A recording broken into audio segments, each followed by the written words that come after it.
So, guys, the CLAT 2026 paper is over, and now the countdown for CLAT 2027 has begun.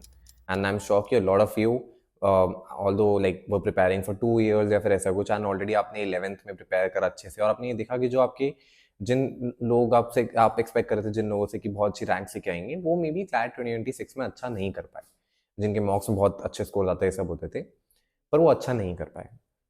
So just taking all that into account, in this video we'll cover three major learnings from CLAT 2026 which each and every aspirant should know.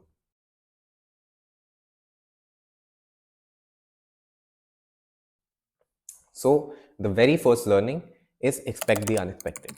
The whole point is कि वहाँ पे लोग एक set pattern साथ गए थे कि English ऐसा होगा, लॉजिकल ऐसा होगा, लीगल ऐसा होगा और खत्म, मैथ्स ऐसा है, सब कुछ. बट नहीं, पेपर में कुछ भी आ सकता है. आप अगर देखो, उन्होंने अपना सिलेबस भी इतना अच्छे से नहीं दिया हुआ क्लैट वालों ने कहीं पे. they can genuinely throw anything at you tomorrow.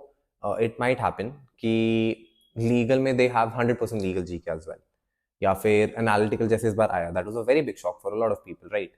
So but the whole point is कि आपको सबको पता था कि एनालिटिकल करनी है, पर कोई करके नहीं गया, बहुत सारे लोग नहीं करके गए. सो द पॉइंट इज कि expect the unexpected and prepare your self for that. ये मत सोचो कि ओ ये तो टॉपिक आ ही नहीं सकता क्लैट में, I will not do it. क्या पता पूरा पेपर ही उससे आ जाए. सो इसलिए do everything and be ready for any surprises in the paper. Second thing which is related to this is do not get caught off guard because of any paper changes or anything. अब मेरे को पता है कि बहुत सारे लोगों को इससे दिक्कत होगी कि वो लॉजिकल, मतलब ऐसे लॉजिकल पहले आ गया, मैथ उसके साथ, तो हम तो कैसे पेपर सॉल्व कर सकते हैं ना. सो ये तो बहुत ही absurd रीजनिंग है. एंड एंड एक्चुअली ठीक है, पेपर में होता है.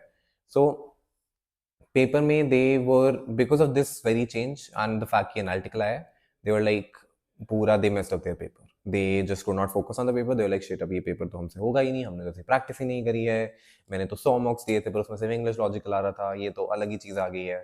It's fine.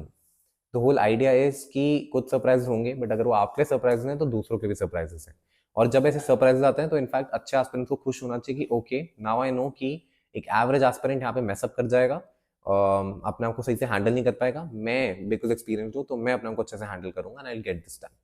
सो इसलिए if there is any pattern changes और anything, do not you know get fumbled because of it, या फिर ऐसा कंफ्यूज नहीं होना. अपना पेपर अच्छे से करना है, जैसे भी उस टाइम स्ट्रैटेजी बनाओ और उस टाइम ही कुछ नई स्ट्रैटेजी बना के उसको एस करो.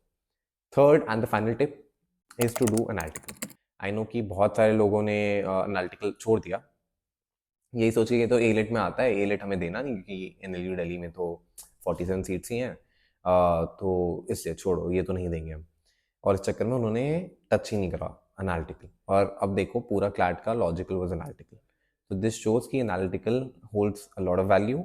एंड ऑल्सो ऐसा ही एक और subject which people miss is legal GK, जो थोड़ी सी बार टेस्ट हुई है. I will not be surprise अगर कल को पूरा लीगल जीके का ही पेपर आ जाए.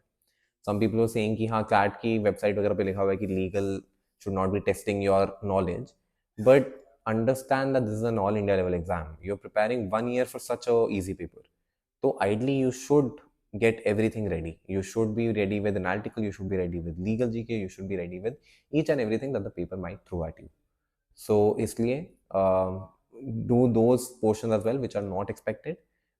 Do not get caught off guard if there are any pattern changes. And third, be ready for surprises. So that's majorly the learnings from 2026, and all the best. And I'm sure you will implement these learnings in your preparation and in your paper for the next year, and you will do great. All the best.